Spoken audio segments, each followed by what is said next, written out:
So I'm an LMFT, licensed marriage and family therapist. I get a lot of couples coming to me and they're like, well, we saw this other person and, it was eventually they're like, they weren't even married, or they never been married or they don't have kids and da da da da. And I was like, yeah, no, I get it. It's hard to take advice from someone that hasn't been in your shoes.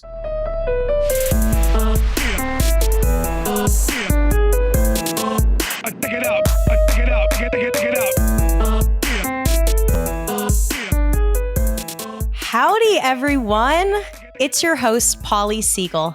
And for anyone who doesn't know me, I'm a licensed clinical social worker, certified addiction specialist, and master level trained mindfulness practitioner. I own a counseling practice in both Colorado and Illinois, and I specialize in trauma, OCD, and anxiety. If you live in either of those two states, feel free to reach out to me for a consultation, and we can begin the therapeutic journey together. Now on to the good shit. Welcome to season 3 of Shit Talkin' Shrinks. Gosh, I'm so excited. I will be featuring experts in the healing space, and we're discussing a variety of mental health topics, the human experience, and society at large, while creating levity along the way. Get ready to laugh, learn a lot, and change your life. Hey, everyone. I think you are the guest that I'm most excited for. And that says a lot, Kevin, because for anyone who doesn't know, Kevin and I are close friends. I love the shit out of you. Truly. I love the shit out of you. And also, Kevin was so part of my private practice journey back when I lived in Colorado. Like, you were my mentor. You just helped me develop such a strong business plan. Like, my gratitude for you is abundant. And I never have guests that I'm actually friends with. So this is like an exciting day.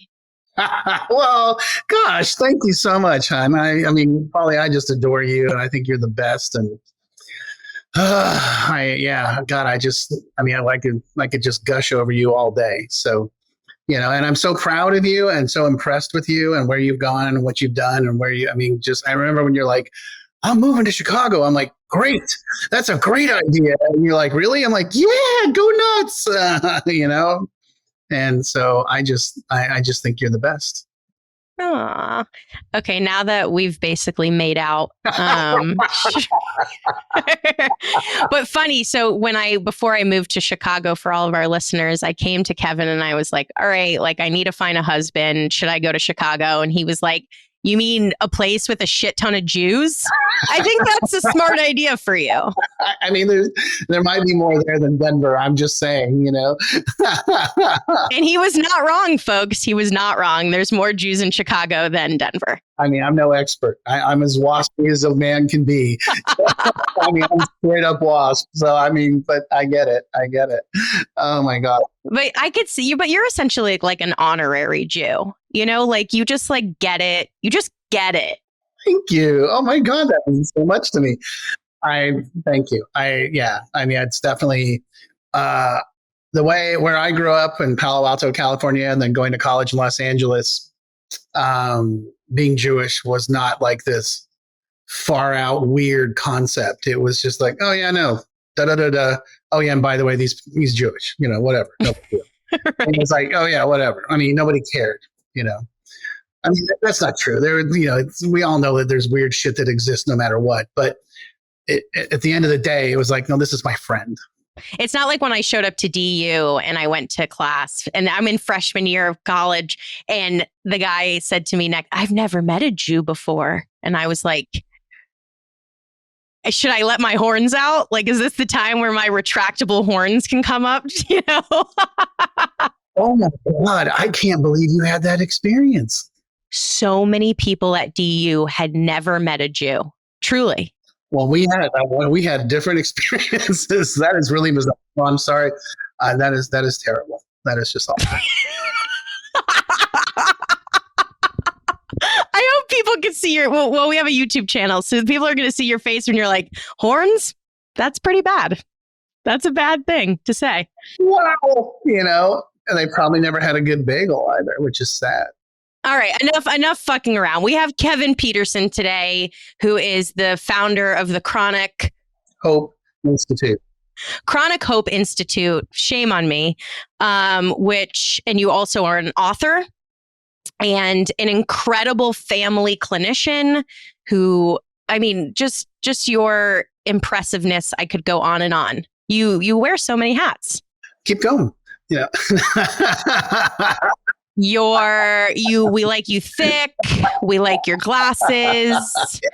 You're charming.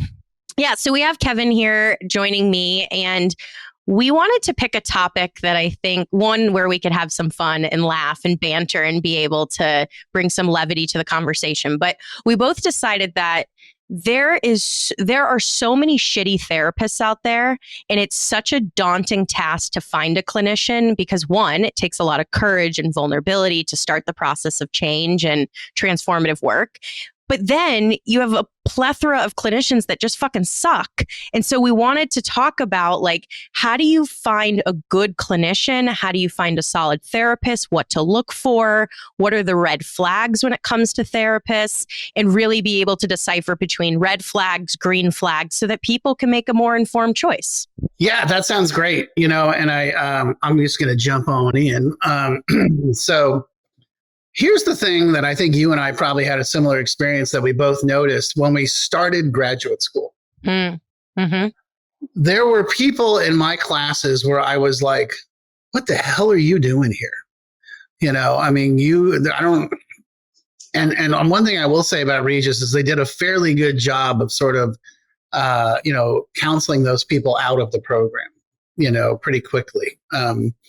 Which was great. And then as we move further into the situation, you start to get to know your classmates, and you start to understand that all therapists probably have some sort of wound that they're tending to, because that's what attracts them to being a therapist, And so the real question is, have they tended to their wound, and have they, dealt with their stuff? And it's not like, you got a broken leg and then, 6 months later, your leg's all better. That's not how it works. It's, when you have emotional scars or, emotional issues or trauma or whatever, you get help, and then it becomes part of who you are and what you are. Right. So what the first thing I would say to people that are like, I'm looking for a therapist, how do I find a good therapist is, I always want someone that understands what I'm going through on a personal level. And I know in graduate school, they tell us, don't tell your clients anything about you, and okay, I dig that. And I understand the reasoning behind that, and it makes perfect sense. But at the same time, I know that I got the most out of therapists that I saw that had similar backgrounds, and that understood my jam. I occasionally go back to Regis and lecture in their substance abuse class because, the substance abuse recovery is a huge part of my story since May of 1991. And which I know you weren't born, so just shut up. No, I was born. I was born. I mean, I was born Jan of 1990. Wait, you said 1990 or 91? 91. Yeah, I was born a few months before you got sober. Okay, well, so you're 32, which is awesome. But I would, when I lecture the substance abuse, one time I was lecturing and this woman said, I have a question for you. I said, sure. And she said, I'm getting the tone from you, or the position from you, that you have to be in recovery to be an effective substance abuse therapist. And I said, well, let me put it to you this way. So she was probably 40-ish. I said, you have kids? And she's like, yeah. And I said, did you experience any postpartum depression? And she's like, on both of them I did. I said, great. Why didn't you call me? And she kind of looked at me. I said, because I'm a guy. How could I possibly know what that feels like? And she's like, right. I said, so you need to understand that as a recovering addict and alcoholic, and from a family of addiction as well, I need someone that understands what I'm going through, not intellectually or clinically, but on a level where they can be like, no, I totally get it. And I understand. And let me explain the pathway out. It makes total sense, but it would be, and this is why I appreciate sort of a controversial opinion, because I think a lot of what we're taught is that you don't have to experience what a client experiences, and you can remain potentially that allows for less countertransference. You can remain more unbiased. And so in graduate school, we're taught the opposite of what you're saying. Absolutely. We're taught to sit there impassive and be like, oh, that sounds hard. How does that make you feel? I was just like I'm going to kill you, and I definitely, I would say that I've had those therapists that do that, sort of spit out those automatic things, and I'm just like, look, I get it where you're coming from. That's not what I want. What I want is, and I'm not looking to get into my therapist's personal life on any level whatsoever. But what I'm looking for is some connection and some empathy, because I believe that's where the real work is accomplished and is done. So like you said, in graduate school, we're taught not to do that. We're also taught, hey, congratulations, you're an MSW, an LCSW, an LMFT, or an LPC. You are fully qualified to do anything. And that is the biggest lie on the planet, because that's just not true. And because I've spent all of my career working with families that are struggling with substance abuse, and then the occasional individual struggling with substance abuse, I get a lot of people that come to me and like, oh my God, do you know how many therapists I've seen that don't understand my situation, that don't understand what we're going through? But they were like, oh, no, I can totally help you. And I'm like, well, that's because they don't have any experience in this territory, and we're taught that in graduate school. You are a freshly minted therapist. You are ready to rock. Go get them. Well, the question that comes up for me is, if someone is taking on this suggestion, which is to find a therapist that has personally gone through the struggles in which you're presenting, how would a client that's trying to navigate all of these therapists find someone who has gone through it themselves? Because most therapists don't disclose their own struggles. How do you navigate that, Kevin? I ask. I'm very clear about that. I don't think people realize they can do that. I don't think they realize that they can say, hey, I see that, for me, right? I'm very clear that I'm like, I need to know that you understand what I'm dealing with and why, and I don't need to know your personal business, but I need to know. And the other side of it too is, within a couple of sessions, you're going to know pretty quickly whether or not they truly understand what's going on. You're going to feel that empathetic connection. And the other thing that I really don't like, that from what we were taught in graduate school, is don't offer solutions unless they ask for them. Don't be very, very passive. And I'll tell you, a lot of my friends in recovery are like, oh my God, I saw this therapist, and they just sat there and stared at me. Or they repeated all those therapy things like, how does that make you feel? Well, what do you think? Well, what do you want to do? Blah, blah, blah, blah, blah. And they're like, I'm there looking for direction and help.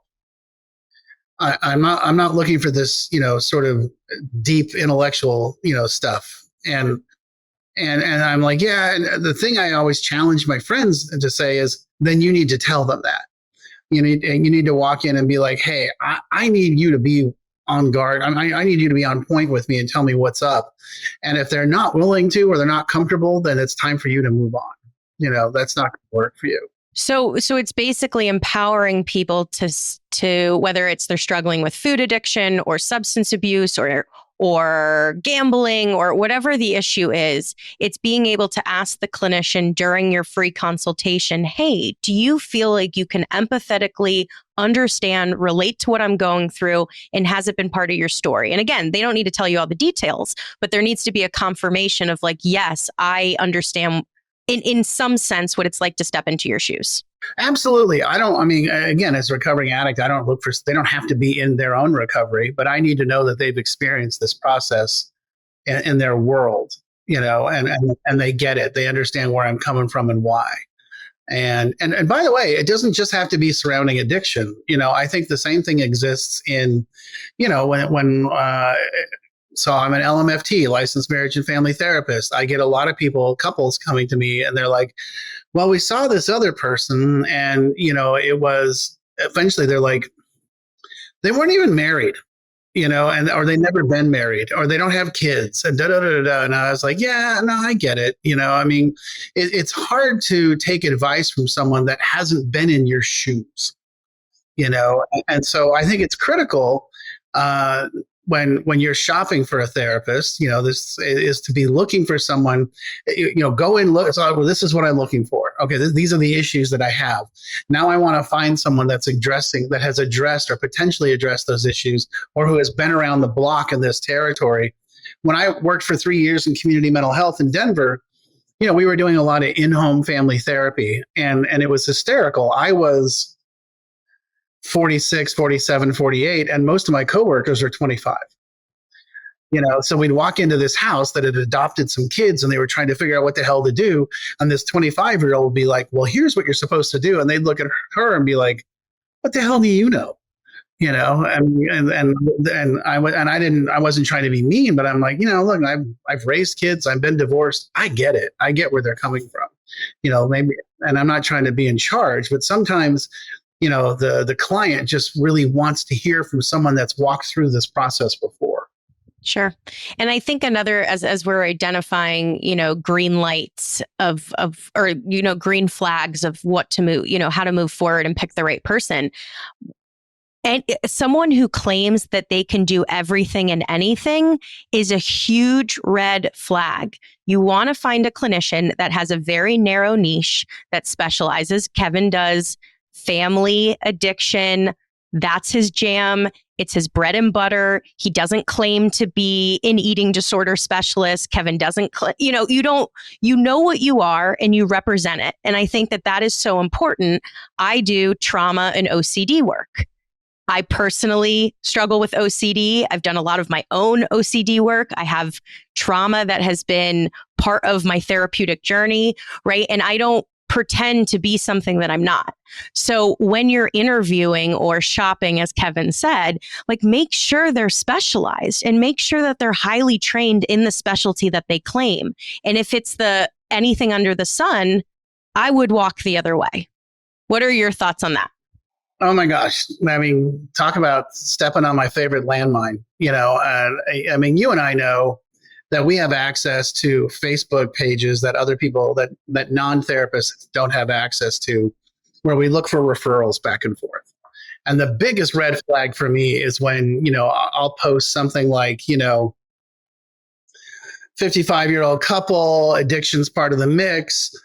They're looking for, this kind of couples therapy, and they have this kind of insurance. And inevitably what comes back is, oh, I'm perfect for that. I do couples, individuals, geriatrics, small children, early childhood development, teens, tweens, young adults, singles, couples, you. I'm perfect. And I'm like, you're nuts, and and by the way, I don't take United, but I'll provide them with a super bill. And I'm like, you've hit all the red flags, It's like, what didn't you understand about my simple statement of, and by the way, they're in this part of town. Oh, well, I'm in the complete opposite part of town, but we'll make it work. I'm like, the desperation is just oozing out of them, and I'm like, no, that's not how we're going to do this. That's not what's going to happen. It's like if I came to you and I'm like, I would like vanilla ice cream. And you're like, would you like strawberry sorbet? And I'm like, no, I want vanilla ice cream. And I don't want mint chocolate chip. And I don't want chocolate ice cream. I need you to provide what I'm asking for here. Yeah, but this is really good. This is what I have. Oh, and by the way, I don't have the insurance plan that you have. It's twice as expensive for the shit you don't want. Is that okay? No, it's not okay. No wonder people hate therapists. Yeah. So that is one of my pet peeves, is that people think they can do everything for everyone. And that's just not the truth. Now, let's be clear. You and I both are fully licensed, qualified therapists. If somebody comes to me and says, hey, this is what I want to work on, it's not a family addiction issue. If it's something that I feel comfortable with and I'm cool with, I do see individual therapists, individual clients, sure, no problem. But that's really not that's not my niche. That's not my strength, And I had a client back in Denver who, lovely person, who really just wanted to have more of a listen to me talk type of therapist. Let me spit out all my anxiety and depression. and share the space with me in the room type of guy. And I finally looked at this person and said, look, I don't think I'm the right fit. I want to be honest and be respectful of you and your money and your time. I really think, and let me help you find someone, and let me point you in the right direction, because I know where those people are, but it's just not me.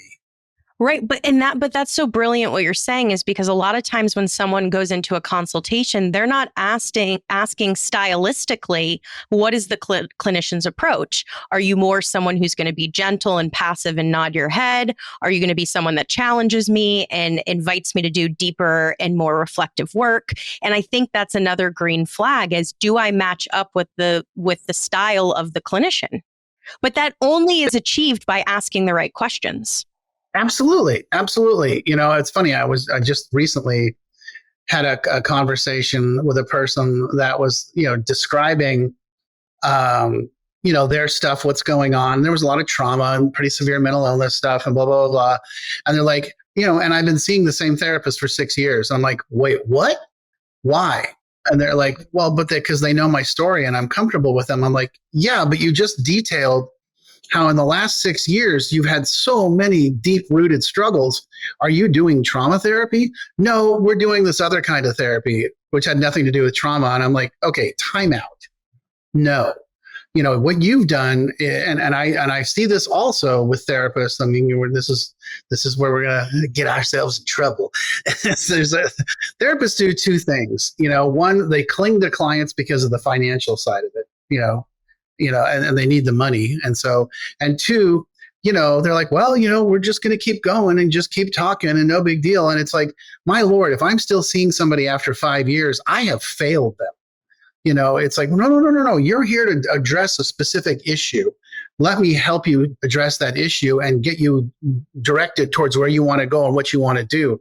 If 5 years from now, we're still talking and spinning on the same stuff over and over and over, it's like, what the hell are you doing? That's incompetence, and move them on, if someone really needs that sort of deep help, get them into a week-long trauma program, get them into an inpatient program, stop using them as a cash cow. That just really offends me when I hear that from people.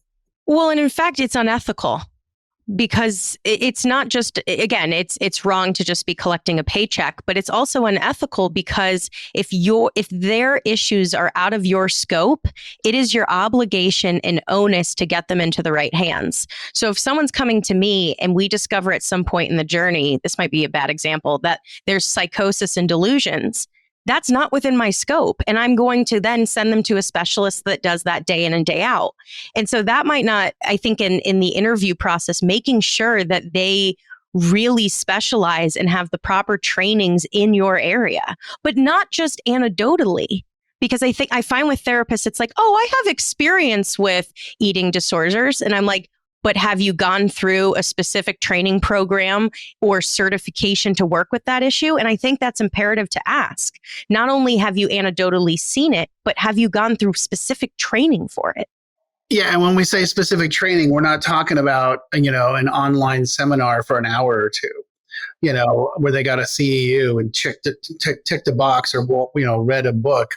I'm looking for someone that actually engrossed themselves in this process and dug in and figured it out and really, really locked into it. I want to take a quick pause to talk about our sponsor, a company called BetterHelp. It's an online therapy platform where all the therapists are licensed and accredited professionals. It's affordable. You pay a low flat fee for therapy with your therapist, and it's convenient. Do it at your own time and at your own pace. And you can communicate with your therapist as much as you want and whenever you feel is needed. And more importantly, it's effective. Thousands of people have benefited from therapy using BetterHelp, and we're really grateful to offer all of our listeners 10% off your first month. So if you're interested in receiving therapy ASAP, click the link in our show notes and you can get started. And you get to save money. Here's something that I believe in firmly, and this is going to kind of go right back to what you were talking about, is I have this really firm belief that everybody that graduates from a master's program, regardless if it's social work, LMFT, LPC, whatever, I think they should be forced to work in a community mental health facility or an agency, not a boutique agency, not a bougie boutique agency, but more of a, Medicaid county facility for a couple of years, just so they can really, get it figured out. I mean, and see what's going on. When you're a doctor, right? When you graduate from medical school, you got to go do residency, and you do residency at like these university monster hospitals, so you can learn and get the skill sets. I did 3 years working for Arapahoe Douglas Mental Health, and man, I got to tell you, from day one, it was like you had to be on point. I had all sorts of stuff walking in the door, and then and for some side action, I worked at the Bridge House, which is, a 16-bed psych unit, double locked door psych unit. And I was just like, woohoo, what's going to happen next? And that was cool. I mean, it was overwhelming and overpowering, and you don't make money, but the level of experience that you pick up. And then when I went into private practice, my friends who had only done private practice or worked for these little boutique agencies would call me and be like, is this reportable? And if it is, how do I report it? And who do I call? What does that look like? And I was like, oh my God, you've never done this before. I'm just stunned. I'm like, okay, what county are you in? What county do they live in? They live in this county. Here's the phone number. And by the way, Christina is going to answer the phone because she always answers them, like, how do you know this? I'm like, are you kidding? I call these people every week. Yeah. Yeah. I think another thing that you just sparked in me is making sure that your clinician, the one that you choose, has really good connections and partnerships. Like Kevin is an encyclopedia for substance abuse treatment.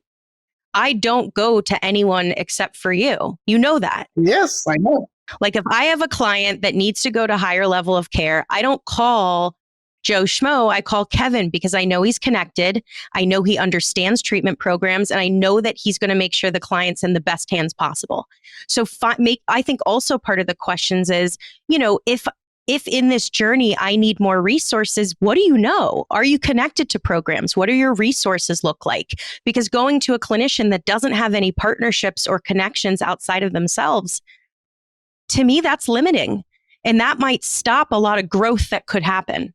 And given, COVID, and so what happened? So this is relevant to what you're saying, is what happened was a lot of people that would have gone and worked in these situations instead were like, well, I'll just operate out of my house. I'll operate out of my bedroom, and I can get an LLC, get some insurance, and bam, off I go. I'm a therapist. And they didn't have a lot of real life experience, and they didn't have a lot of, street cred, I guess is how I would put it. And so you see a lot of folks out there in the therapy side of things, and you can tell that's all they've done. They graduated, and they immediately went into private practice, and they immediately started just working out of their house, and because of the situation. But they really don't have a lot of just, hardcore experience in, what it's like to engage in this process, how to do this, where to go with it. And I think one of the things you can really, so for the consumer that's listening, for the person that's looking for a therapist, how do I figure this out? Look at their resume, on their website or whatever, look at where they've worked, look at where they interned, look at where, honestly, look at where they went to school. I mean, I hate to sound like a dick, but I'm really suspicious of people that have only done online school. That really makes me nervous, because the first day of my graduate program, the first day, they were like, okay, who wants to volunteer? You want to be the client or the therapist? And I was like, well, that was quick, and that's how right on the bat, man, we were right at it. We were practicing right away. And I think that is super critical in having that and that experience. Another thing with the consultation, right? Because this is what gives you a taste of a therapist before you sign at the dotted line. Although you don't really you're never like forced to stay into therapy. You can terminate at any point and move on.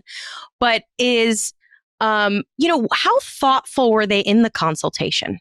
That's super. When I have someone call me, right? I don't ask just 2 questions and then say, hey, if you'd like to move forward, email me. I am asking thoughtful questions that give me a really strong picture of how the client is operating, what their pain points are, where they feel barriers, when they feel stuck, what does it look like? I'm asking very detailed questions because as a clinician, if I'm not a good fit, then I need to pass them off. And if I'm not asking the right questions, then I'm not able to really determine, am I, as the clinician, the right fit? So I would also say, like, if someone just breezes through a consultation, I think that's a red flag. I mean, I sometimes spend 30, 45 minutes on a consultation, really giving the client the fair ear that they deserve. Absolutely. And I see it as an opportunity to be clear with the client about who I am and what I am and how I operate. I mean, I definitely, given the nature of the work that I do, families that are struggling with addiction, generally there's an active addict that they're dealing with. And so the consultation call, I have to be careful because that could turn into a 2-hour free call. Okay. And so I'll be like, look, I got 15 minutes. I'm happy to hear you out. I don't need to hear the whole story. I get it that there's somebody that needs help. Let me be clear with you how I operate. Let me be clear that we're going to focus on you, not them. And we're going to set boundaries and be clear that we're going to learn how to say no with love and compassion and empathy. And if you're just calling to bitch about your husband, your wife, your kids, your parents, that's not me. I can't help you with that. And so I tend to be really blunt with people and be like, if you want a solution and you want to walk away with a plan and then help executing the plan, and then we can dig in deeper. This is another thing from graduate school, right? Is that you're supposed to sit there and listen and be, super empathetic and kind and blah, blah, blah. For my families and the people I work with, that doesn't work. My people are coming in with their house on fire and they want to put that damn fire out now. And because someone could die, and so it's like, okay, cool, no problem. And once we've identified that and addressed that and triaged it and dealt with it, then we can go into the deep stuff. Then we can really go after, hey, how do you think this fire keeps happening? What systemic changes need to be done within the family structure? But again, that's come with time and years of I've been practicing for almost 10 years privately. And, I started graduate school in 2008. And, you learn your skill and your trade and your strengths, and you learn to be clear about that and be open with your client base and saying, this is what I'm good at, this is what I do, and this is how I can help you. If you don't want that, that's cool, no problem. I guarantee you somebody else does. And here's the really important part. Let me help you find the right person. Be that person. Offer the solution. Right. And also, like you said, have connections, have partnerships so that you can get people to the right hands. Okay, so let's recap our tangible tools. What are the green flags in a therapist? Green flags is somebody that is I would say is authentic, transparent, and is willing to not divulge their personal stuff. That's because that's the whole training, like you said, but someone that is clear about who they are, and what they do. Number one, somebody that has experience in your neighborhood so if you're coming to them, let's just say for substance abuse, and you look at their resume and look, they've worked in treatment centers. They've worked in detox programs. They went and got an advanced degree in addiction counseling. Okay, this is probably somebody that's been around the block and knows what they're doing. So someone that's clear about who they are, what they are, somebody that's clear that they have the education and training about what they do. And then I would say the third green flag is when you're having that consultation with them, somebody that you feel like is engaging with you. Yeah, someone who's thoughtful, asks deep questions, gains a lot of clarity, and really gets a colorful picture of your life. And also someone, I'll just add, like, connected, right? If you see a therapist that doesn't have any relationships with other therapists or treatment programs or higher level of care, that's very limiting. You want a resourceful therapist. So those are our tips and tricks for green flags to all of our beautiful listeners. Do you any other thoughts, Kevin, before we sign off? Okay. Yeah. Other things I would say is So I know a lot of people have to use insurance, and I totally get that. So don't be afraid to talk to more than one person. Don't be afraid to ask for referrals from your friends. Like, hey, blah blah blah blah blah. Do you know anybody? And don't be afraid to when you're talking to the therapist or mentioning to them, what you're trying to accomplish. Oh, okay, this is the other one. The style of therapy that I practice is very like goal oriented. I give homework. I have accountability. So when we meet the next time, I'm like, did you read the homework? Did you do the practice? Did you try it? How did it go? What happened? Because what we're trying to do is implement change, right? And create differences. And if they come in and they're like, oh, all hell broke loose, I'm like, oh, okay, well, let's sort through that. That's fine. That's no big deal. And then I would also say, I think the other, green flag, which is the contrary to what we were talking about, the red flag, that I do everything. It's like somebody that has a strong niche and they have a lot of background in it, and like, I don't do trauma therapy. And I have no problem telling people, oh, you know what, we're stumbling across some childhood issues, some childhood trauma, sexual trauma, physical trauma. Let me refer you to someone that I know is really good at that. Yeah. And I love that you mentioned the homework piece, because clinicians should be giving tangible skills. If you're not learning how to operate differently, if you're not learning skills that help you get through discomfort, that help to combat the disorder or experience that you're going through, it's not going to work, and you're not going to make the progress that you truly deserve to make. You need to be learning hard tools that you can apply when you struggle. So maybe that's where we land. But I'm so grateful that you joined today. I love you, Kevin, from the bottom of my heart. And if I don't say it enough, I love you. I love you so much. Oh, I love you, Polly. I love you. I love you. I love you. I think you're the greatest. I'm so excited for you and proud of you and happy for you. And I'm just honored to be part of this process. Thank you. All right. We love you all, and we'll catch you later.